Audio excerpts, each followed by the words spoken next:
আসসালামু আলাইকুম। আশা করছি তোমরা যেখান থেকে ভিডিওটা দেখছো সকলেই বেশ ভালো আছো। তোমরা যারা এইচএসসি পরীক্ষার্থীরা রয়েছো কিন্তু তোমাদের প্রস্তুতিটা এখনো গোছানো নয়, তোমাদের জন্যই আজকের এই ভিডিওটা।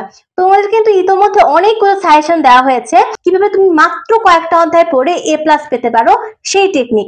তো চলো দেখে নেওয়া যাক। তো তোমরা সকলেই জানো যে হায়ার ম্যাথ ফার্স্ট পেপারে কিন্তু আমাদের দুইটা ভাগ, ক বিভাগ এবং আমাদের খ বিভাগ।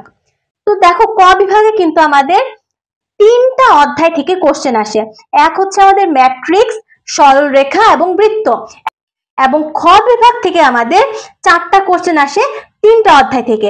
সেগুলো হচ্ছে আমাদের ত্রিকোণমিতি, অন্তরীকরণ এবং যোগজীকরণ।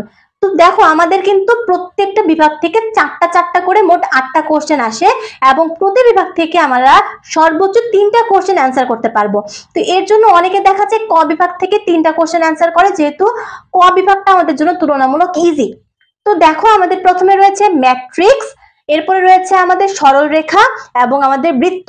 তো আমাদের টার্গেট থাকবে যে আমরা এই 3টা অধ্যায় খুব ভালো করে পড়বো।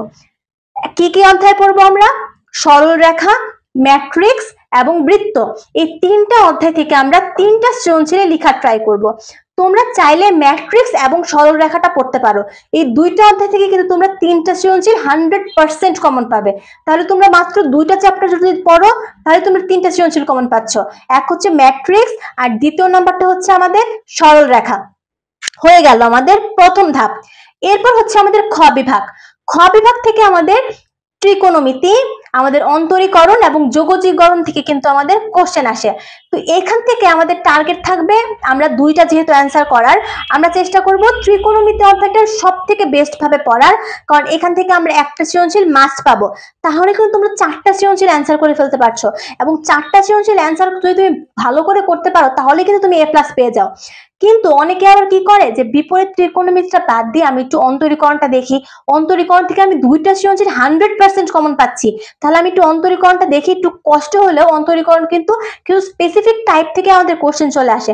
তাহলে তুমি চাইতে পারো যে শুধু অন্তরীকরণটা পড়ি, তাহলে আমি 2টা সৃজনশীল কমন পাচ্ছি। তাহলে তুমি ক বিভাগ থেকে তুমি সরলরেখা, ম্যাট্রিক্স এবং খ বিভাগ থেকে যদি অন্তরীকরণ পড়ো তাহলে কিন্তু তুমি 5টা সৃজনশীল কমন পাচ্ছ। তার মানে কি 3টা অধ্যায় পড়ে কিন্তু তুমি A+ এর কাছাকাছি চলে যেতে পারছো।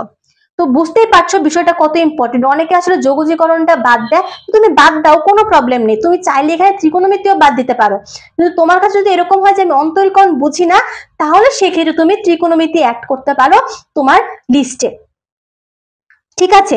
তো আমাদের মূল টার্গেট থাকবে, তোমার প্রিপারেশন যদি খুবই বাজে হয় তাহলে তুমি ফার্স্টে শেষ করো ম্যাট্রিক্স, সরলরেখা এবং আমাদের অন্তরীকরণ, অথবা ম্যাট্রিক্স, সরলরেখা এবং ত্রিকোণমিতি।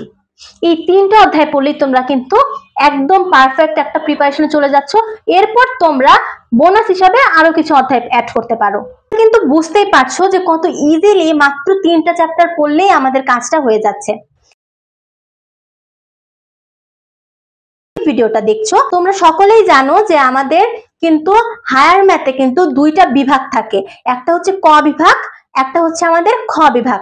ক বিভাগে কিন্তু আমাদের 3টা অধ্যায় থেকে 4টা কোশ্চেন আসে এবং খ বিভাগেও আমাদের 3টা অধ্যায় থেকে 4টা কোশ্চেন আসে। তো এখন দেখো, আমাদের ক বিভাগে যে 3টা অধ্যায় রয়েছে সেই 3টা অধ্যায় হচ্ছে আমাদের জটিল সংখ্যা, বহুপদী এবং আমাদের বিপরীত ত্রিকোণমিতি। 3টা অধ্যায় এবং 3টাই মোটামুটি ইজি চ্যাপ্টার। অনেকেই চেষ্টা করে যে ক বিভাগ থেকে 3টা কোশ্চেন দেওয়ার, কারণ ক বিভাগটা আমাদের মোটামুটি ইজি। ঠিক আছে? তো এর জন্য তোমরা কি করবে, এর জন্য তোমরা এখান থেকে যদি চাও তাহলে তোমরা অবশ্যই ত্রিকোণমিতি বা জটিল সংখ্যা, বা কেউ চাইলে জটিল সংখ্যা, বহুপদী পড়তে পারো, তাহলে কিন্তু তোমরা 3টা কোশ্চেন কমন পাচ্ছ। আর মোস্ট ইম্পর্টেন্ট একটা কথা বলে রাখি, আমাদের বহুপদী থেকে কিন্তু 2টা সৃজনশীল আসে। তাহলে যদি তুমি এক বহুপদী অধ্যায়টাই পড়ো তাহলে তুমি 2টা সৃজনশীল কমন পাচ্ছ। তার মানে তোমার এখান থেকে মাত্র তোমার পছন্দ মতো যে কোনো 2টা চ্যাপ্টার পড়ো। তুমি এখান থেকে চাইলে বহুপদী কিংবা ত্রিকোণমিতি পড়তে পারো, কিংবা বহুপদী অথবা জটিল সংখ্যা পড়তে পারো, তাহলে কিন্তু তোমার 3টা সৃজনশীল কমন পড়ে যাচ্ছে। প্রথম ক বিভাগের আমাদের সমস্যার সমাধান। এরপরে দেখো খ বিভাগ। খ বিভাগ থেকে জাস্ট একটা অধ্যায় তুমি পড়ো, তাহলেই তুমি 2টা সৃজনশীল কমন পাচ্ছ। সেই একটা অধ্যায় কি কনিক্স। তো তুমি কনিক্স অধ্যায়টা তোমার হাতে যতদিন টাইম আছে তুমি একদম তোমার মন প্রাণ দিয়ে কনিক্স অধ্যায়টা পড়ো, কারণ এই একটা অধ্যায় থেকে তুমি 2টা সৃজনশীল কমন পাচ্ছ। তার মানে কি ক বিভাগ থেকে তুমি 2টা অধ্যায় পড়ো, খ বিভাগ থেকে তুমি একটা অধ্যায় পড়ো, 3টা অধ্যায়। এই 3টা অধ্যায় থেকে তোমার A+ নিশ্চিত। বুঝতেই পারছো কেমন? আর তুমি যদি পারো যে আমি কনিক্স পাচ্ছি না, আমি স্থিতিবিদ্যা বা গতিবিদ্যা দিব, দেখো গতিবিদ্যা থেকে আমাদের ফিজিক্সের কিছু ম্যাথ আসে এবং আমাদের স্থিতিবিদ্যা থেকেও কিন্তু আমাদের ভেক্টরের কিছু অংশ মিল আছে। তোমরা চাইলে সেটাও অল্প করে দেখে যেতে পারো, তবে আমি সাজেশন দিব তোমরা অবশ্যই কনিক্সটা দেখো, কারণ একটা অধ্যায় দেখলেই তোমার কিন্তু খ বিভাগের ঝামেলা শেষ।